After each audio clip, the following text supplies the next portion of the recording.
Tentu saja kebijakan-kebijakan politik yang dalam perspektif dari para pelaku pasar ini sangat krusial untuk bisa memecahkan permasalahan mendasar yang dihadapi oleh para pelaku usaha atau dalam perekonomian secara keseluruhan. Saya ambil contoh misalnya pada awal pemerintahan Jokowi, nah pengambilan keputusan yang sangat-sangat krusial pada saat itu adalah bagaimana mendorong infrastruktur, mempercepat pembangunan infrastruktur walaupun ya ada ongkosnya, yaitu dengan mengambil anggaran subsidi, termasuk subsidi untuk BBM pada saat itu.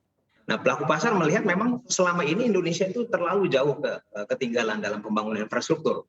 Ya, jadi untuk bisa memecahkan permasalahan tersebut, ini harus ada percepatan. Tapi ada ongkosnya, dan ongkosnya ini tidak mudah, ya karena ada permasalahan-permasalahan tarik menarik kepentingan dan juga masalah kebijakan-kebijakan populis yang bisa menjadi pertimbangan atau ditakuti oleh seorang pemimpin.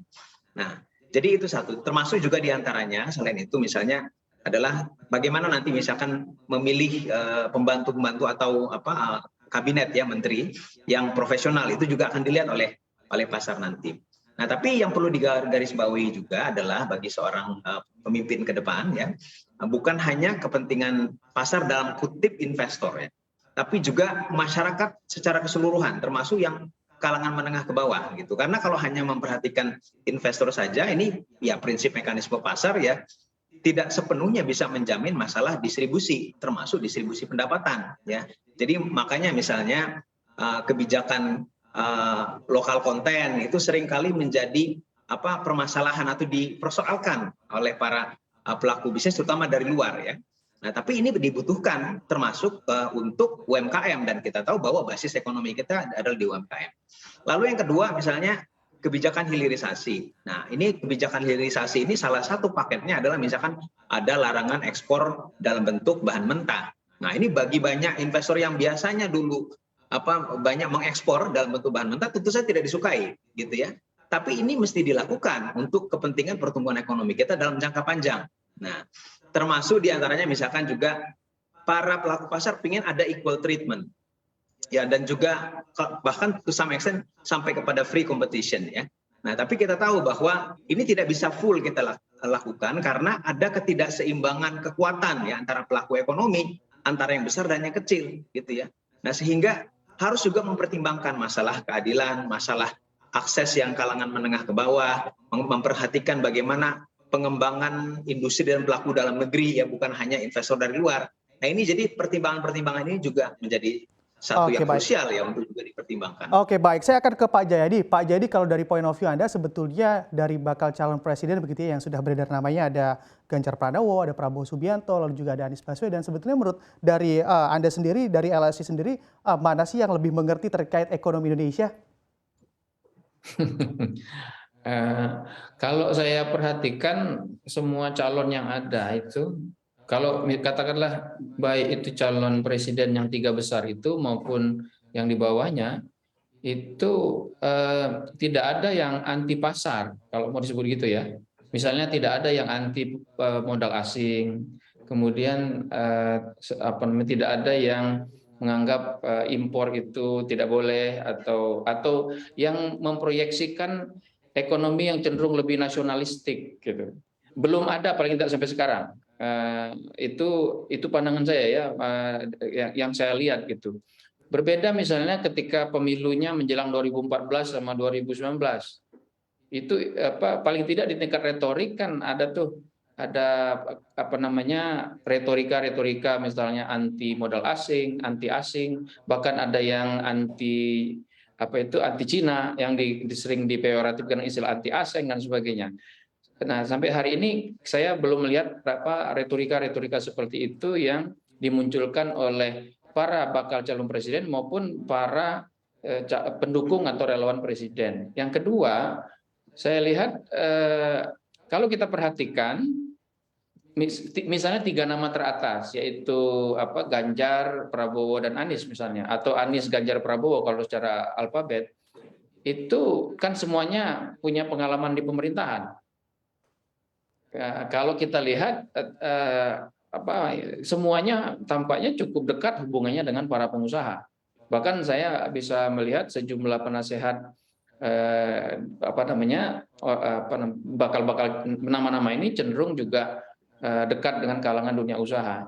Jadi kalau dari sisi itu mestinya dari sisi track record dan kemungkinan kebijakan dari para bakal calon presiden ini, tampaknya kebijakan-kebijakannya sifatnya anti pasar itu tampaknya tidak akan menjadi ciri yang menonjol pada kalau mereka memimpin nanti.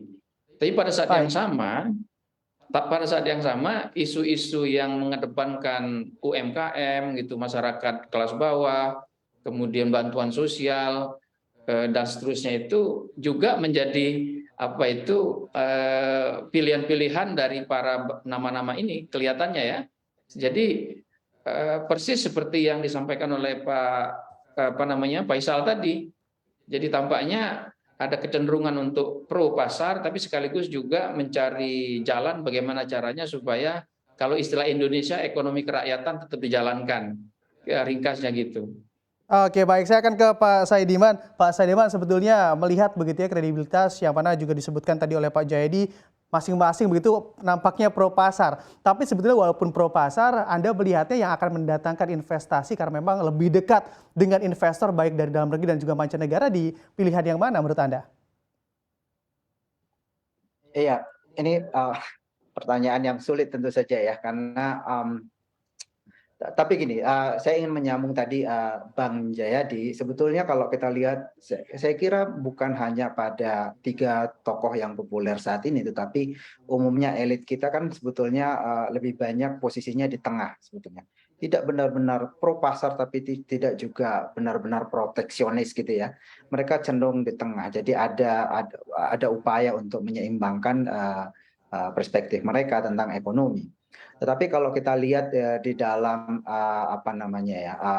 prospek ke depan, apalagi kalau kita lihat kecenderungan pemilih kita sekarang, bagaimana mereka melihat tokoh-tokoh yang ada, saya kira ada kecenderungan mereka yang pro terhadap pemerintahan sekarang atau Pak Jokowi itu lebih cenderung melihat Ganjar Pranowo sebagai representasi dari kelanjutan pemerintahan sekarang. Sementara saya kira setuju tadi bahwa Anies Baswedan itu lebih dipersepsi sebagai representasi dari kelompok oposisi. Jadi kalau kita lihat dari sisi itu dan kemudian kita mengasumsikan bahwa Jokowi ini memiliki gaya atau mazhab ekonomi tertentu, dia melakukan reformasi ekonomi. Saya kira yang paling penting kita lihat ada 3 hal reformasi ekonomi yang dilakukan oleh Pak Jokowi sejak awal pemerintahan, dari pembangunan infrastruktur, kemudian reformasi institusional dengan misalnya produk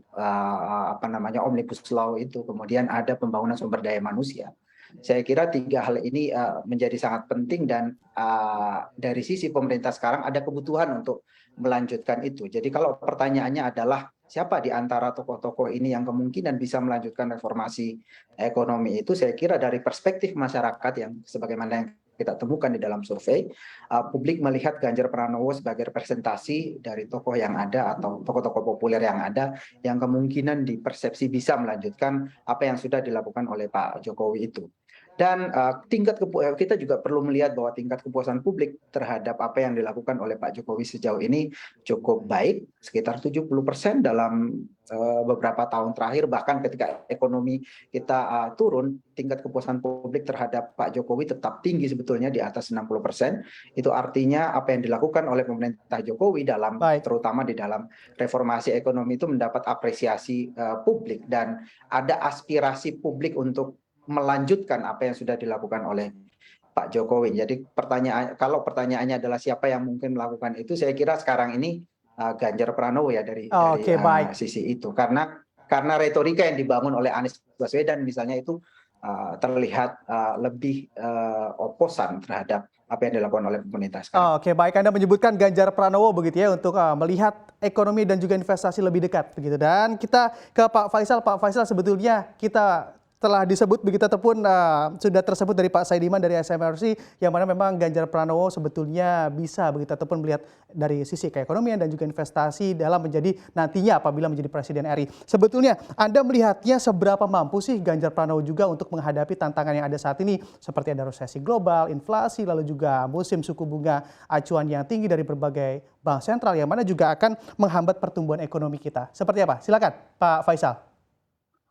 Ya, kalau melihat dari potensi, saya rasa Pak Ganjar Pranowo memiliki potensi di beberapa aspek ya, dari sisi leadership, dari sisi pemahaman, dari sisi kemampuan problem solving yang saya rasa ya tidak kalah juga dibandingkan dengan calon-calon yang lain gitu. Jadi kalau kemudian dihadapkan pada tantangan dan juga permasalahan perekonomian ke depan ya, saya rasa ini Pak Ganjar memiliki ya unsur-unsur potensi untuk kemudian bisa membawa perekonomian lebih baik. Tapi pernyataannya juga yang menjadi pertanyaan juga nanti kemudiannya adalah bagaimana kemudian eksekusinya dan kemampuan yang non teknisnya ya. Jadi karena seringkali juga ada pemimpin yang memiliki kemampuan dari sisi pemahaman ya, tapi kemudian lemah dalam hal eksekusi atau juga sebaliknya ya. Pemahaman tidak terlalu baik atau tidak terlalu matang dalam pengambilan perumusan kebijakan, tapi langsung kepada action. Nah, dua-dua ini harus ada balance-nya dan saya rasa pasar akan melihat itu ya nanti. Oke baik, saya akan ke Pak Jayadi dari LSI. Pak Jayadi, sebetulnya kalau Anda melihatnya secara lebih general dan juga luas, apa saja yang kiranya nanti juga menjadi tantangan para bakal calon presiden di 2024 nanti?